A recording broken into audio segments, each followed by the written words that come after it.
something. How do you people get the Christmas spirit when it's 80 degrees outside? You'll get used to that. I felt the same way my first Christmas here. I'm going to get a card made showing 8 tiny little reindeer with prickly feet. Christmas isn't for 10 days. Maybe we'll have a cold snap. Minneapolis, we used to have a white Christmas. Minneapolis, we used to have a white Easter. Morning, Donovan. Good morning, Lou. What do we have in the Christmas file? Well, let's see here. We got the school for Santas. Now, that's always interesting. That's never interesting. Really boring. However, this year the city's forcing them to hire a couple of women. That's progress. Women have won the right to wear a beard. Then there's this beware of pickpockets in the busy season piece. How stores catch shoplifters, the dangers of faulty wiring on Christmas trees. Great stories. Dripping with warmth, every one of them. Oh, warmth you wanted. Billie's got something. Billie? Show him that piece you got off the police beat. A motorcycle cop found an entire family living in a tent next to the freeway this morning. Oh, yeah, let me see that. Right out of the grapes of wrath. No money, no home, no nothing. They came to California thinking it was the land of opportunity. And the dream went sour. Look, we have something here. A Christmas story? You bet. Get out there with animals, see what you can find. And Billie. Yellow? Don't let me see the phrase, no room at the inn. You're going to really make this a challenge for her, aren't you?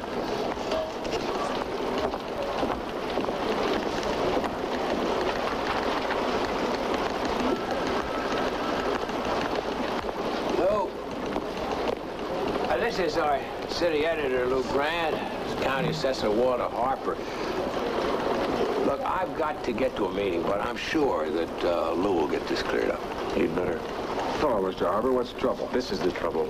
This whole article. Mr. Harper feels that he's been misquoted on the subject of tax. Misquoted? This is pure fiction. Mm-hmm. Rossi.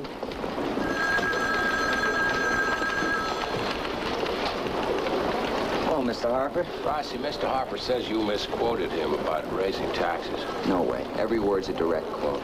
Can you document it? Not to word. Mr. Harper, I stand by my reporter. Do you indeed? Well, I have an appointment with your publisher in 5 minutes. Perhaps you'd like to stand by him up there. Okay, fine. I'd love to join you, but... I know. You have a meeting. Excuse me.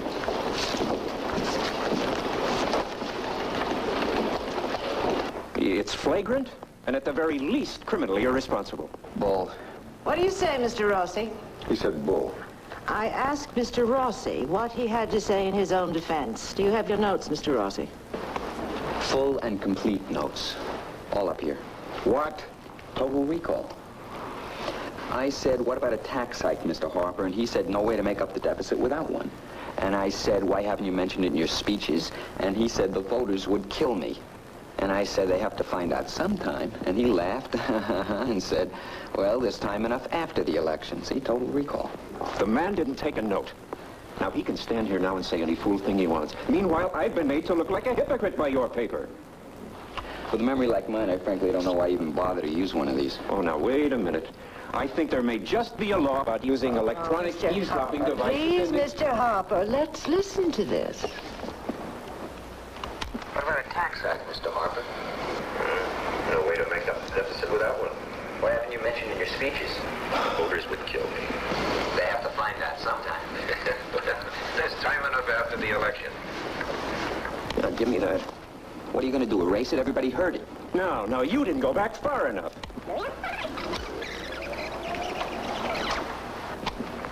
Can I ask you a couple more questions? I've said all I wish to say. Anything else will have to be off the record. What about a tax hike, Mr. Harper? You heard it. It was all off the record. I don't believe in off the record to help a guy shaft the people. Doesn't off the record mean anything at your paper anymore, Mrs. Pynchon? Yes, it does, Mr. Harper. And you have my assurance we will deal with this. I would hope so. Oh. Good afternoon.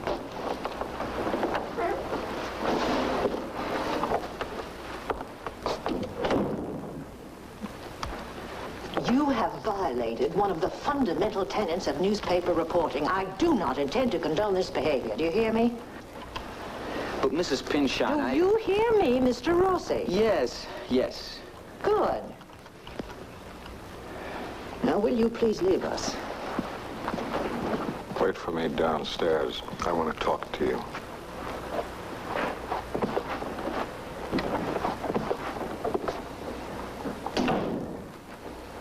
Now, just what do you intend to do to discipline that young man? Leave it to me.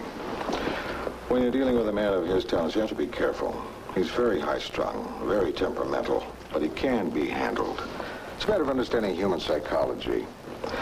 I know how his mind works, and therefore I know the right psychological level on which to approach him.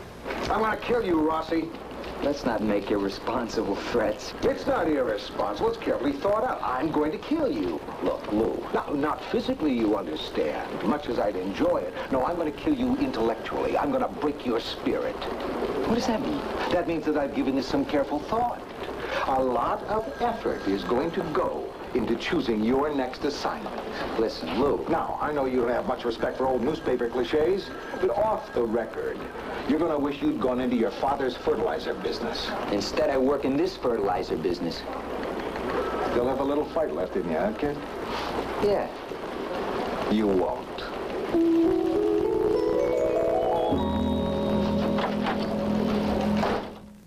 Lou Grant will continue in a moment here on A&B. Finally, I was soloist instead of... My husband was one of those people who didn't believe in insurance. He never planned. I can see that. But he always took care of us somehow. It wasn't until he died that I realized how little we had, in the way of money, that is. And you were left to take care of the 5 children yourself? 4 children. Oh, I'd have liked to have more, but I believe in population control. Right. Thank you. And you had to raise them yourself? So I'm not complaining. I'm grateful we're all together. No one's sick. We're lucky. Now, isn't this a pretty place? There were some beer cans and the like scattered around, but we cleaned them up. But they won't let you stay here, will they? I bet they'll leave us alone till after Christmas. I sure hope so. We're putting up our decorations. Why don't you hold up your little sister so she can hang that item? Yeah. And after Christmas, we'll find someplace else. We own the tent. The grass is free and the sun is warm, at least in California. I think you're amazing. No, we're not. Honey, people survive. Our rent is free, no medical bills so far, and we're together. I wasn't kidding. I think we're lucky. Great.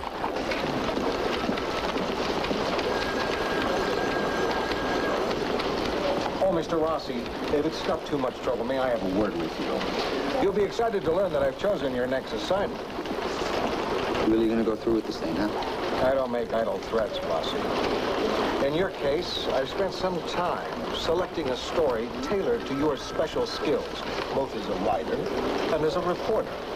And I'm about to toss you a ball that you can really run with. Terrific. The Assistant Commissioner of Motor Vehicles has just completed 25 years on the job. No kidding. 25 years. Now, he spends half of his time in Sacramento, but fortunately, he's down here at his home base right now. Come on, Lou. I'm sure a hotshot reporter like you can find a story in that. The angles are endless. For instance, does he have to pass a test to get a license? Lou, I'm sorry about the off-the-record thing. Penny Parallel Park. That is something that I, as a reader, would sure like to know. Really sorry. You don't know how sorry. How many licenses does he issue each day? Each week? Each year? For God's sake, Lou, how many times a year does he commute between L.A. and Sacramento? Why, I didn't even think of that one. I apologize. Is that what you want? Maybe you could spend a typical day traveling with him between cities. L.A. to Sacramento. Sacramento to L.A. Do you want me to grovel? Is that it? No. I want you to go out and cover this story. Now go bring me back a good, long, sexy feature on 25 years of motor vehicle registration. Now get cracking. Rossi. sure and keep your mouth shut. We want this story to be an exclusive.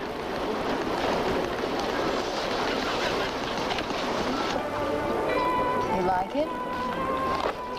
You had to use the phrase, no room at the end, didn't you? I couldn't resist it. What did you think of it outside of that?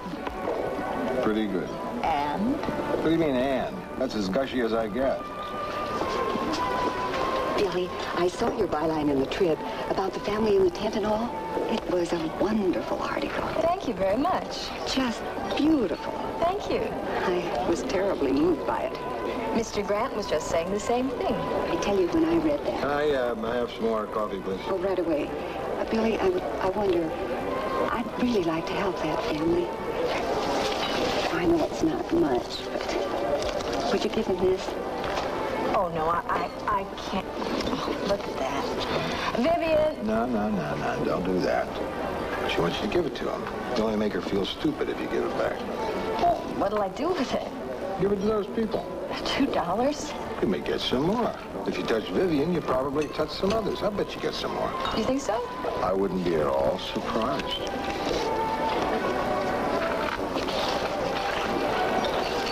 I don't believe it.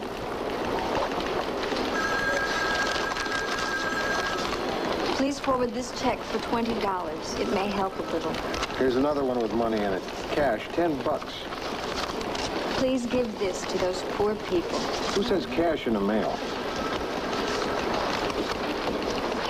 When I realized how lucky my family is, instead of buying Christmas presents this year, we decided... You're going to have to open a bank account for these people and deposit all this stuff. I know.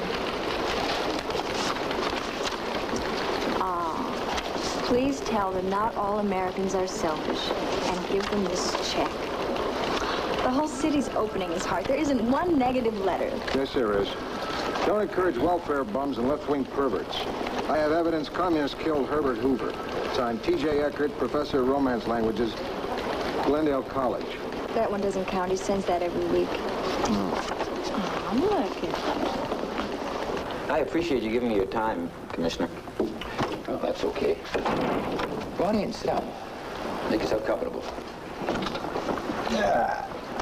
You caught me on a slow day, and I only have 5 of those a week.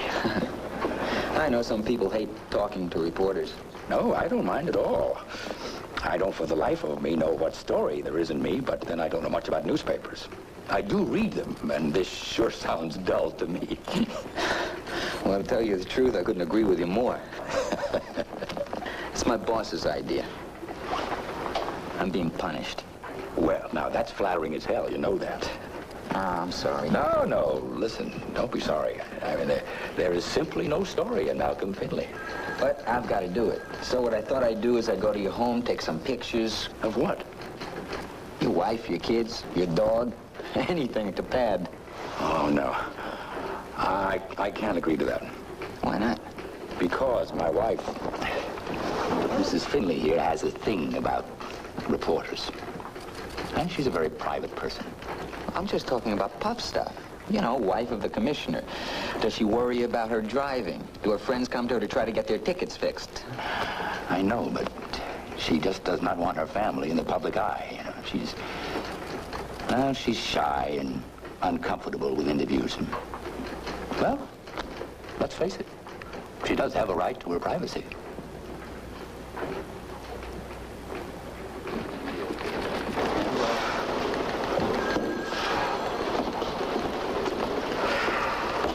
Try doing that in your ear. You can turn yourself on. It's so hot, my shirt is sticking on my body. Oh, well, here's the new weather forecast. It's going to cool off on Christmas Day. Oh, yeah? Oh, yeah. A real cold snap. The mercury will be plummeting all the way down to 80. Then I guess I won't bother to wax the runners on my sled. You remember the winters when you were a kid? Yeah. Actually, they were pretty much like this. My father was a naval officer. I lived in Hawaii till I was 12. I could really get nostalgic about Christmas. I go down to the beach, take off my shoes, wiggle my toes in the sand. Fine, Donovan. Swell. Play White Christmas on my ukulele. Okay. All set?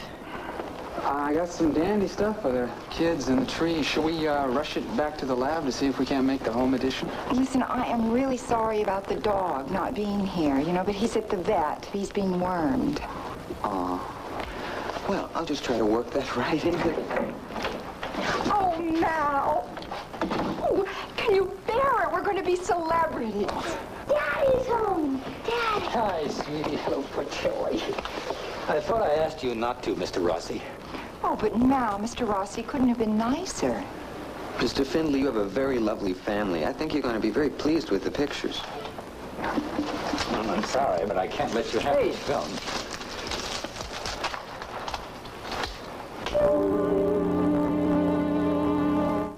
Lou Grant will continue in a moment here on A&E. So far, the amount comes to $9,416.25. $9,000?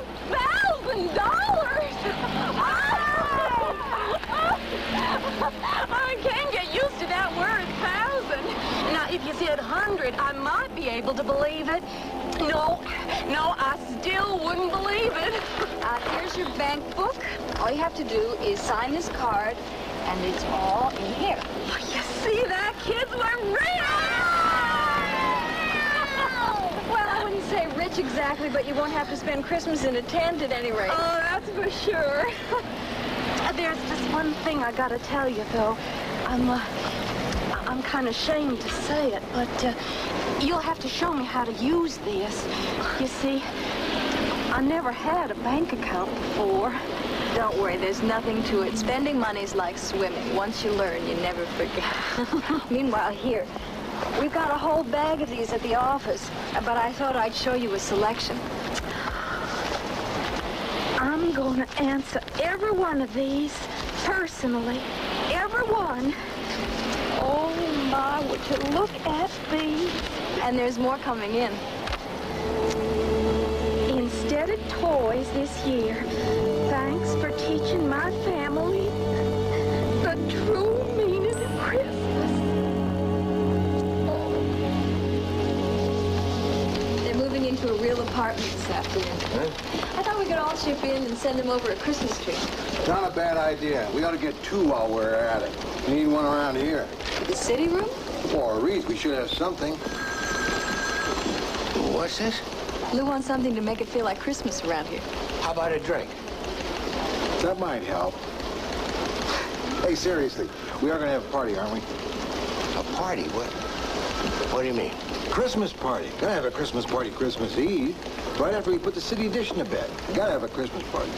I think most people would rather go home on Christmas Eve, Lou. They can go home any night. Christmas Eve should be something special. What do you say, huh? We'll get some decorations, some eggnog, huh? We'll get some booze. Well, I really think most people would rather be with their families.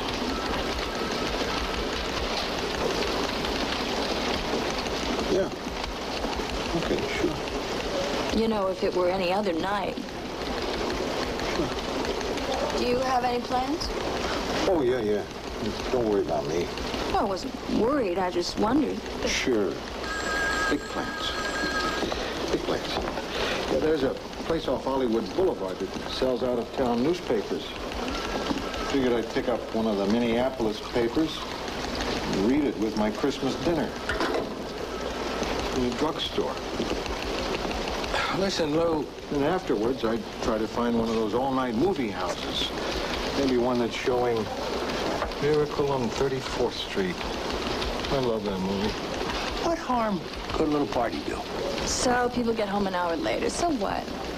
Exactly. Christmas comes but once a year. All right, I'll start spreading the word. Well, you sure it's no trouble?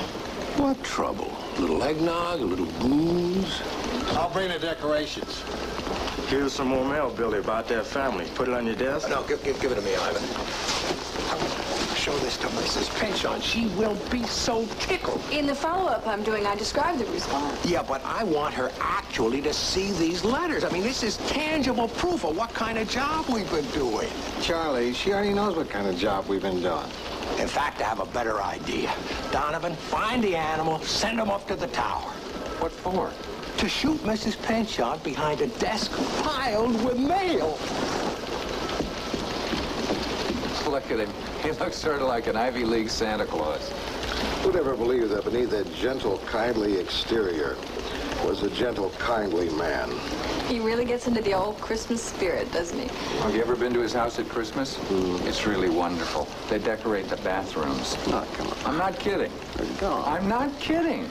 Right on the back of the John one time, I looked down, there was his tiny little Santa and all his reindeer. That's beautiful. My father was like that. He used to build snow sculptures on our front lawn. Not just snowmen, whole castles. And angels. Ah, that's Christmas. Where'd you grow up anyway? Bismarck, North Dakota. Yeah, that's cold. Cold. You know what we used to do when we were kids? We used to have to put our bus money in our mittens before we left the house. Because it was so cold you couldn't take your mittens off to get the change out of your pocket. Yeah. Don't you wish you were back there right now? What for? It's 10 below zero. I love this warm weather. You must have been a big disappointment to your father.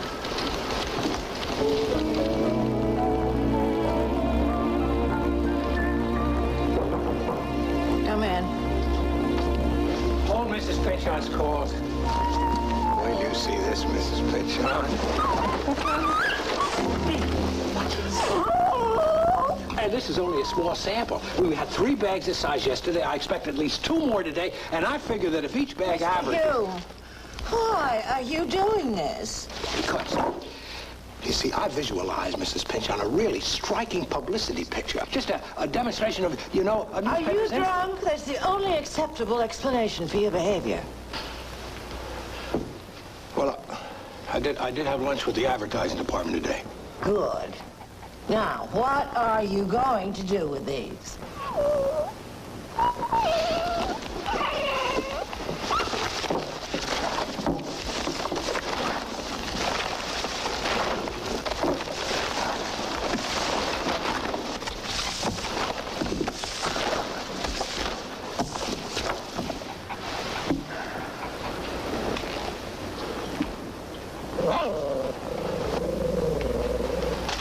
No, not now, animal.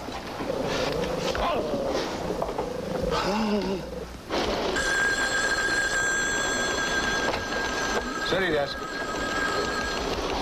Oh, hello, Rossi. Where are you? Sacramento. What are you doing up there? Just following the commissioner around.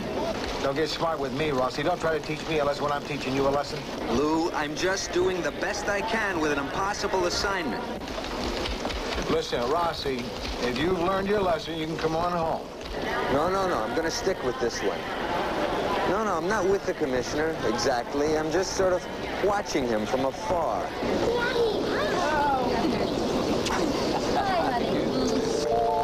I gotta go now, Lou. And Lou, thanks for the assignment.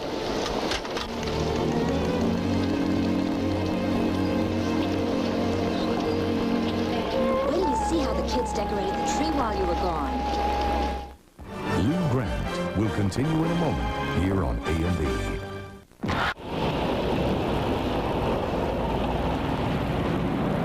Hey, this isn't bad. Better than a tent and a whole lot drier. Yeah, that's right. Rain followed by mildew. That's your version of a white Christmas out here. That's one of Emily's kids.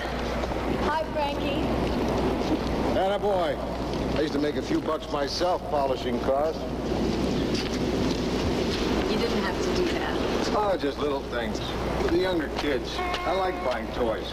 That's lucky for your granddaughter. Yeah, it worked out nicely. She liked breaking toys.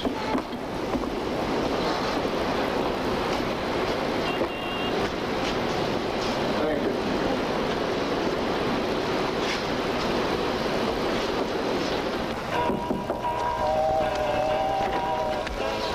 Why, Miss Newman, how nice to see you. Emily, this is Lou Grant, my editor.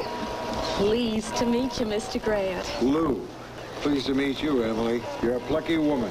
I'm a lucky woman. Come on in. Your newspaper changed our life. I can see that. Why don't you shut that thing off? Ain't bothering you. Mama, when's the man gonna hook this up? I want Frankie to take you for a ride. I mean it. Frankie got a new car. You should see it. You mean that car is his? Yeah. Isn't it a pretty color? Oh. Why don't you sit down? Emily, how did you buy a new car and all this with $9,000? I mean, how... Don't tell me, I know. Wouldn't begin to do it. Just barely covered the down payments. Down payments? What happens when it's time to make the rest of the payments? Well, that's not for 60 days. Right now, my children are going to have the Christmas they always dreamed of. This is a Christmas Rockefeller never dreamed of. How could you do this? I don't understand. Oh, we never thought the money would go for this. Were we supposed to check with you before spending it? You didn't tell me. Well, no, but we never had any money, Miss Newman. We always been poor. So was I. I spent a couple of Christmases in the Depression, so don't tell me about poor. Nice. I can remember what my mother used to do. I don't At Christmas. care. It's mine. This looks better. It's mine, though. Hey! I'm talking about my mom.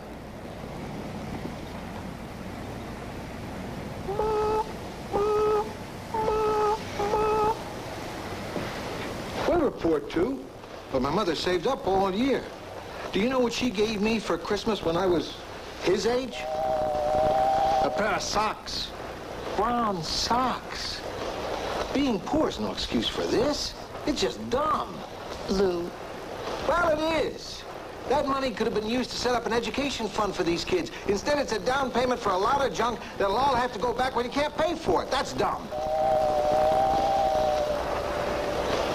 He's right, Miss Newman. I know he's right. We should have spent the money on what you wanted us to instead of what we wanted. Well, that's not what I meant. I'm no good with money. I just don't know how to say no to kids. I never had to say no before. Yeah, well, there was no reason to. I realize. All I wanted was to make my children happy for Christmas. I didn't buy nothing for myself, not even a new dress. But if they were happy, then it'd be a lot easier for me, and then maybe I bought that for myself. I wasn't thinking about their future, and that is dumb. And I'm dumb. And I don't deserve the money. Oh, no. Sure, you do. I mean, how do you say no at Christmas? Look. You don't. You don't. Nobody does. Christmas is a time to splurge. In fact, I came here to invite you to the Christmas party we're having at the newspaper tomorrow night.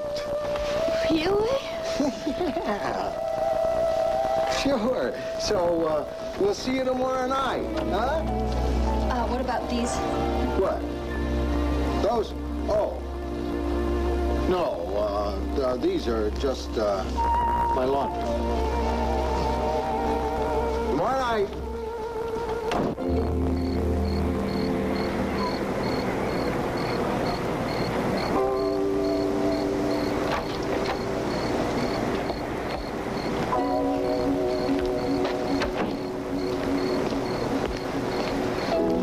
I'm sorry I had you wait out here, Mr. Rossi. Sorry I had to disturb your evening.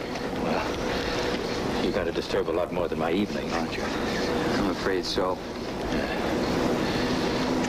Well, would you like to take a little walk? Sure.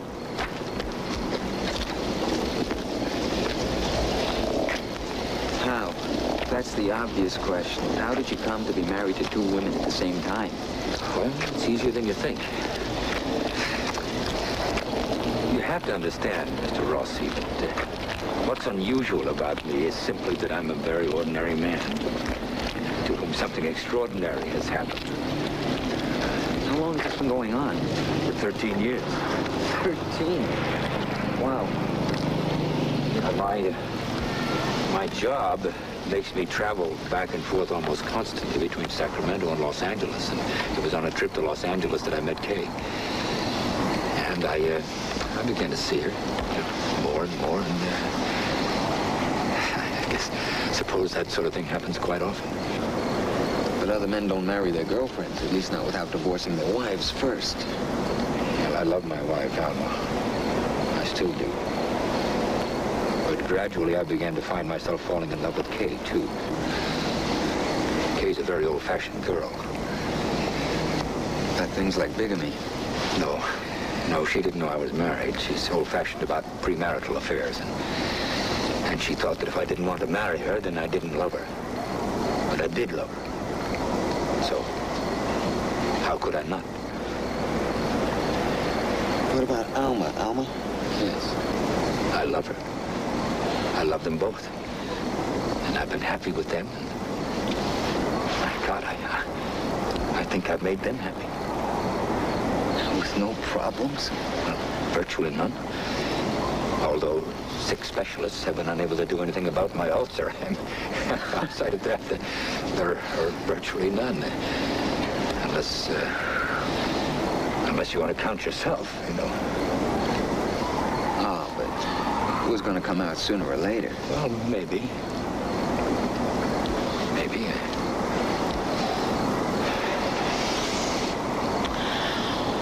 Hurt an awful lot of people. Really damaged them. The thing is, to you, it's just a story, see? And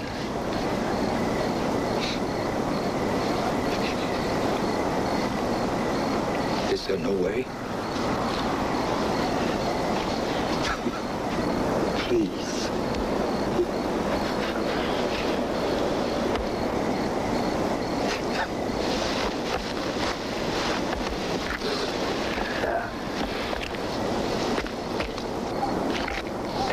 Forgive me for that.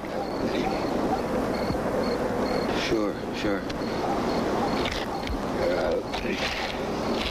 Let me ask you a favor, then, if I may. Can I see a copy of the story before it appears? You know, not much before, but just enough to give me some time to prepare before they see it. I'm sorry, really. We just don't do that. It's our policy. It could lead to real problems in some cases. Yeah. Yeah, I guess I can understand that.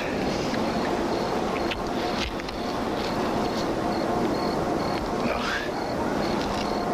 what can I say?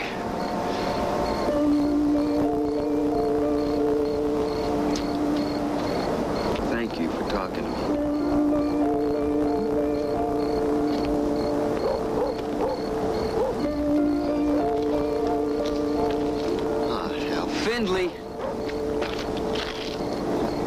I'll show you a copy of the story before we print it.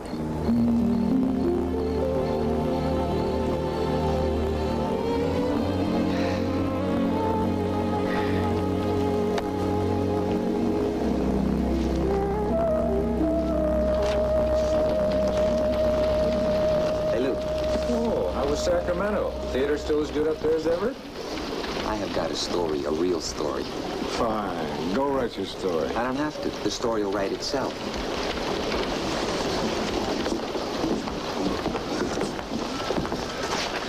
Hey, Wussy, you staying for the party? Oh, gee, Lou, I don't know. It's Christmas Eve. I know it's Christmas Eve. That's why we're having a party. Everything except for the party? I'll be there. How many people you have lined up? I'll be there.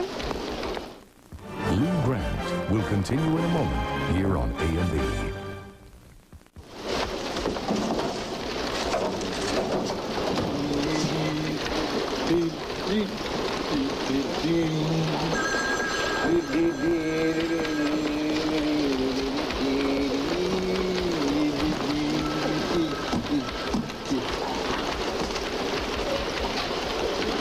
It's starting to look like Christmas around here. Listen, Lou. You staying for the party? Well, actually, Lou, I wouldn't miss it. All right. It's Christmas Eve. Right. And listen, Lou, Mrs. Pinchon wants to see us right now. Oh, yeah? What for? I don't know, but as you say, it is Christmas Eve. Uh-huh. A time at which... It is not unheard of to award small cash rewards to trusted and loyal employees. That's what I always like about Christmas. The traditions. Come in, gentlemen. Oh, glad you could join me. Well, it's Christmas Eve again. Do you ever get the feeling that whoever is in charge of the time machine is turning that handle just a tiny bit faster every year? Seems like yesterday was summer. It was. It was 85 degrees. And now it's Christmas. Oh, yeah. We're having a little office party. Oh? Mm-hmm. The whole staff, everybody chipping in. Have a little booze, maybe sing some Christmas carols. What do you say? Would you like to come? Lord, no. It's Christmas. Yes, Christmas. And time once again to review the triumphs and failures of another year.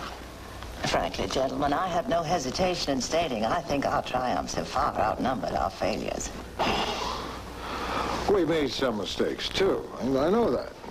But I like to think that even our mistakes had flair.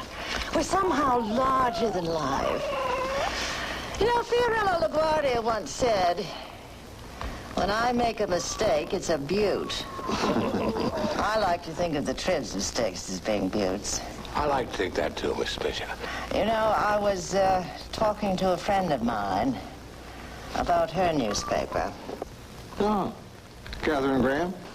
Well, Mrs. Graham is just one of my many friends. There are several of us who own newspapers, Mr. Grant. We have a kind of club. Some women our age may raise money for the Philharmonic or the ballet. But the simple pleasure in the twilight of our lives is to control the press in major cities and wield ruthless power. Of course, I'm only joking. No one would call me a tyrant. That's right. Now, this friend of mine runs a newspaper in Nebraska. It's a good paper. Not as good as ours. Of course, she wouldn't agree with that. We like to compare notes from time to time.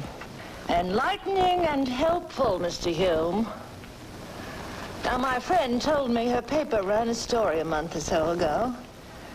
Seems there was an indigent family, mother and 4 children, living in a tent on the outskirts of Omaha without a penny to their name. Until my friend's paper ran a story and managed to raise $5,000 for the poor unfortunates. You don't think it's the same family? Not only do I think so, so does Mr. Grant.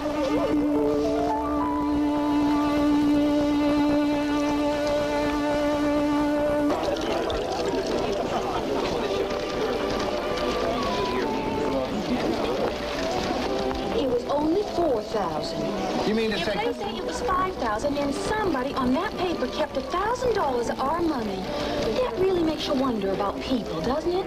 How can you say it was your money? People send it in for us. Oh, well, you take your chances. In Dallas, for example, when they ran that story, we didn't get a penny.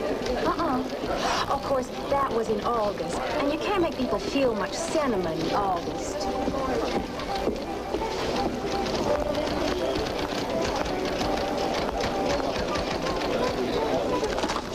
Don't worry, I'm not going to read it.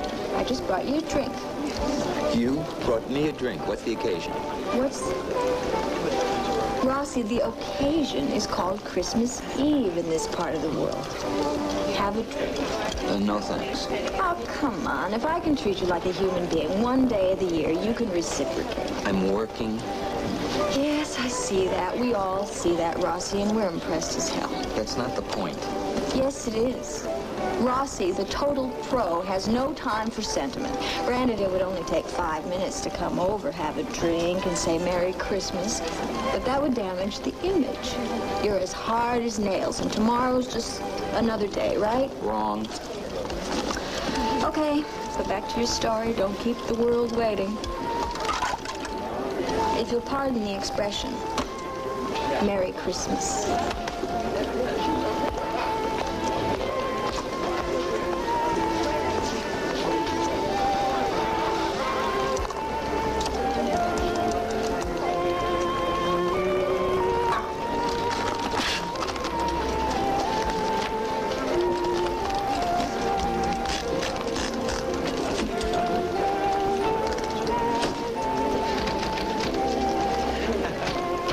Don't you feel ashamed?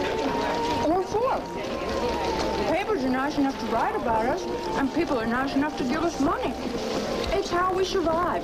It's all we know. But I gotta tell you this. That Miss Newman, she wrote the nicest piece about us we ever had. This can't go on indefinitely, you know. Mr. Grant, how many papers would you say there are in this country? About 1,600. God bless the American press.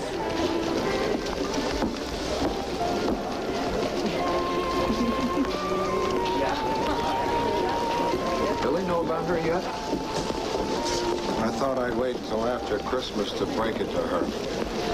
Then you can tell her about Santa Claus. Lou, I'm sorry. I really have to get home. Oh, that's okay. Thanks for coming. Tell your wife Merry Christmas for me. Wait.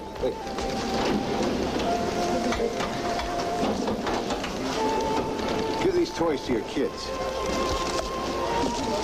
But my kids are grown up. Good, then they won't break them.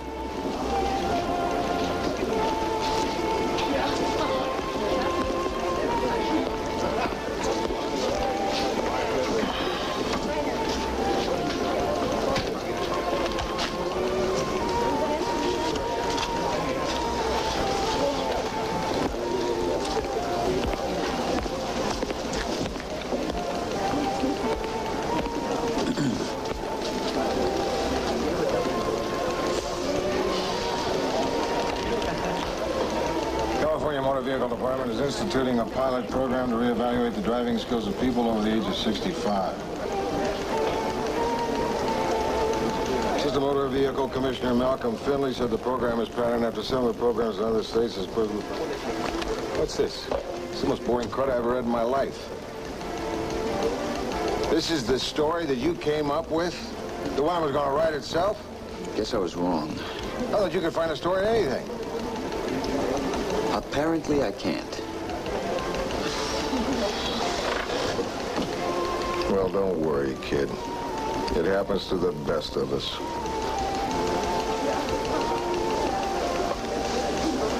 Buy you a drink?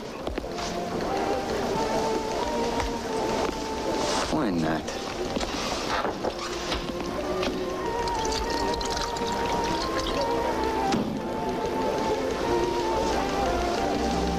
Merry Christmas?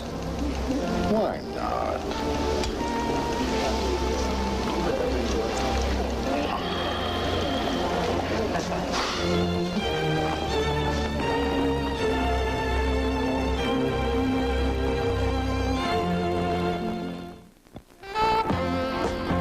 Their campaigns are filled with glowing reviews, but once elected, many politicians fall from favor. From the Kennedys to the Clintons, we'll explore the love-hate relationship between the presidents and the press on Investigative Reports tonight. And now a rookie cop lets a purse snatcher get away. Kurt Russell catches flack from members of the force on Police Story, next on A&E.